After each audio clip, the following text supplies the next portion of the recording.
जब इंसान की सांसें भी थमने लगे, जब इंसान की रूह भी कांपने लगे, तो अंदाज़ा लगाइएगा कि उस इंसान के जहन के अंदर कैसा माहौल होगा। मान लीजिए कि आप कहीं काम करते हैं और अचानक से आपका कुछ ऐसी शक्तियों से सामना हो जाए जो आपने कभी सोची नहीं हो, जिन्हें देखने के बाद या यूँ कहें कि जिन्हें महसूस करने के बाद आपकी ज़िंदगी बदल जाए। दोस्तों, कुछ ऐसा ही हुआ गुजरात में एक एटीएम सर्विस कंपनी में काम करने वाले जितेंद्र के साथ। गुजरात में एक एटीएम सर्विस कंपनी में काम करने वाला जितेंद्र एक मध्यम वर्ग का इंसान था। वो ना बहुत हाई फाई सोसाइटी के थे, ना ही बहुत ही गरीब। बस किसी तरह उनके जीवन का गुजारा चल रहा था, इतना वो कमा लेते थे। उनकी शादी को करीब 4 साल हो चुके थे। उन्हें एक बेटा भी था।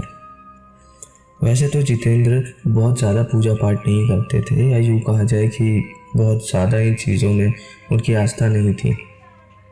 और अगर रास्ते में कोई मंदिर या मस्जिद आ जाए तो अपना सिर ज़रूर झुका लेते थे। जितेंद्र की नौकरी का समय दिन में लगभग 9 घंटे का होता था, पर एटीएम मशीन का फॉल्ट आने पर उन्हें रात में किसी भी वक्त सर्विस देने जाना पड़ जाता था।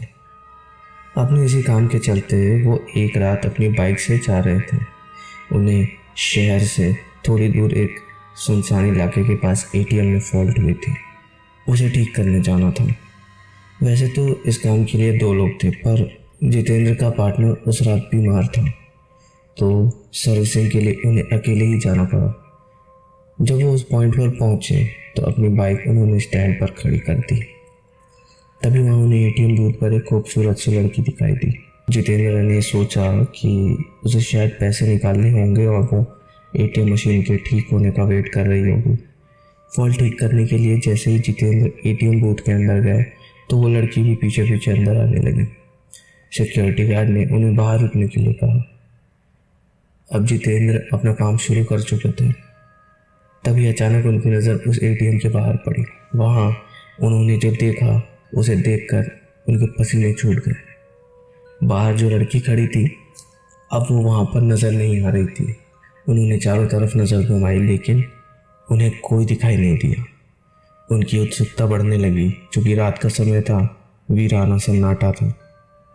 एटीएम जहाँ पर था वहाँ पर छोटा मोटा जंगल लगा हुआ था। यहाँ तक कि उस जगह पर कुछ लाशों को भी दफनाया जाता था। हो सकता है यही सोचकर उनकी उत्सुकता बढ़ गई हो। उन्होंने दरवाजे से बाहर झांक कर देखा तो उनके रगों में बहता हुआ खून भी बर्फ के जैसे जम गया, क्योंकि बाहर खड़ी लड़की का चेहरा बुरी तरीके से बिगड़ा हुआ था और वो एटीएम गार्ड का सर अपने हाथ में लिए खड़ी थी।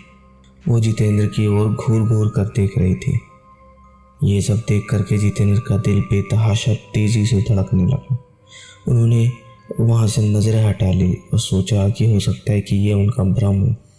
वो ये सब सोच ही रहे थे कि तभी अचानक उनके सीनियर का फ़ोन बज उठा। वो फ़ोन वहाँ का फॉल्ट जल्दी ठीक करने के लिए था। कांपते कांपते जितेंद्र फिर से काम पर लग गए। थोड़ी ही देर में उन्होंने एटीएम मशीन ठीक कर ली। इस बार एटीएम बूथ के बाहर देखने पर सब नॉर्मल लग रहा था। वो लड़की भी वहाँ खड़ी थी और एटीएम बूथ का गार्ड भी उसके आसपास आराम से खड़ा था। जितेंद्र ने सोचा कि पहले जो भी देखा होगा वो सब उसका भ्रम ही होगा। वो काम निपटाकर सीधा अपनी बाइक की ओर दौड़ा और जाने से पहले उसने एक बार फिर एटीएम बूथ पर नज़र डाली। तब एक बार फिर से उसका दिल दहल गया। एक बार फिर बाहर खड़ी लड़की एटीएम गार्ड का सर अपने हाथ में लिए हुए खड़ी थी। इस भयानक नज़ारे को देखकर जितेंद्र पूरी तरह डर गए और वहाँ से भाग निकले। वापस लौटते वक्त भी उन्हें बार बार ये आभास हो रहा था कि उनकी बाइक के साथ कोई ना कोई तो चल रहा है। वो घबराए हुए बाइक चलाए जा रहे थे। न जाने कैसे अचानक ही उनकी बाइक बंद हो गई। जितेंद्र को यकीन नहीं हो रहा था कि उनके साथ ये सब सचमुच में हो रहा है। उन्होंने नज़र उठाई तो बरगद की शाखा से झूलती हुई एक आकृति उन्हें नजर आई। उसके हाथ में एक आदमी का सिर था और वो अजीब घरघराहट भरी आवाज़ में कुछ बोल रही थी। जितेंद्र ये सब देख करके वहीं जम गए। न उनकी चीख निकल रही थी, न ही उनके अंदर हिलने की ताकत बची थी। अब तो आलम ये हो चुका था कि वो चुड़ैल पेड़ से नीचे उतर रही थी, वो भी उल्टे पाँव। उसके उल्टे पाँव देखकर जितेंद्र की हालत बद से बदतर होती जा रही थी। उन्होंने आंखें बंद कर ली और भगवान को याद करने लगे। चुड़ैल उनके बगल में आकर बैठ जाती है और उनका सर सहलाने लगती है। इसके बाद जितेंद्र की हालत का अंदाज़ा आप खुद लगा सकते हैं।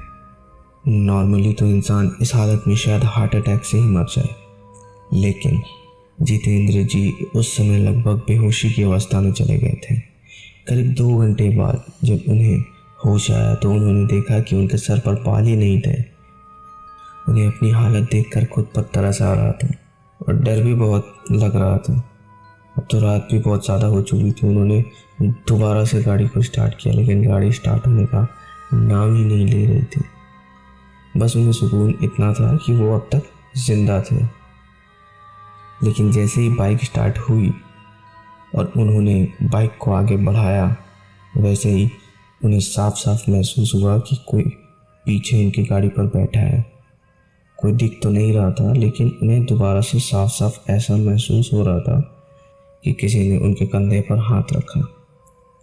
वो वहीं पर हड़बड़ा कर ही गिर पड़े और वहीं पर बेहोश हो गए। और उन्हें जब होश आया तो वो एक हॉस्पिटल पे थे।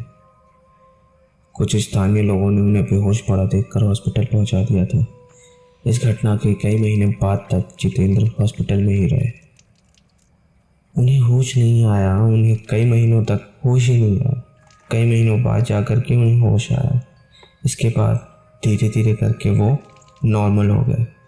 लेकिन जिस दिन वो हॉस्पिटल को छोड़े, उसके बाद उस जगह को छोड़ दिया और दूसरी जगह जाकर बस गए।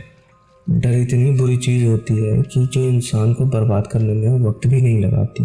उन्होंने बाद में ये पता करने की कोशिश भी नहीं की आखिर उनके साथ ऐसा क्यों हुआ और आखिरकार वो चुड़ैल कौन थी। लेकिन इन 4-5 दिनों में उनके भाई को कुछ ऐसी चीज़ें पता चली जो कि उनके भाई को भी डराने के लिए काफ़ी थे। उन्हें पता चला कि जितेंद्र एक लड़की से प्यार करते थे। जो कि जितेंद्र शादीशुदा थे, इसलिए उन्होंने उस लड़की को धोखा दे दिया। वो लड़की ये सहन नहीं कर पाई और उसी पेड़ के नीचे अपनी जान दे दी थी। जितेंद्र तो ये जान भी नहीं पा रहा था, क्योंकि जिस दिन उसने उस लड़की को छोड़ा था उसके बाद से उन्होंने पलट करके कभी जानकारी लेने की कोशिश भी नहीं की। लोग कहते हैं ये वही लड़की है जो उस बरगद के पेड़ के पास रहती है। जो कोई भी उस रास्ते से गुजरता है, कभी कभी उसे असामान्य घटनाओं का सामना करना पड़ जाता है। क्योंकि जितेंद्र पहली बार उस रास्ते से गुजरे थे, इसलिए उनके साथ भी घट गई। लेकिन शायद उसने जितेंद्र को मारा नहीं। हो सकता है प्यार अभी भी बाकी है, लेकिन ऐसा करना हरदम गलत है। उनके भाई बाद में ये सारी बातें जितेंद्र को बताई। जितेंद्र को बहुत पछतावा हुआ, लेकिन दोस्तों गलती करने के बाद पछताने का कोई मतलब नहीं। इसलिए दोस्तों इस तरीके की गलती ज़िंदगी में कभी मत करिएगा और ना ही कभी किसी को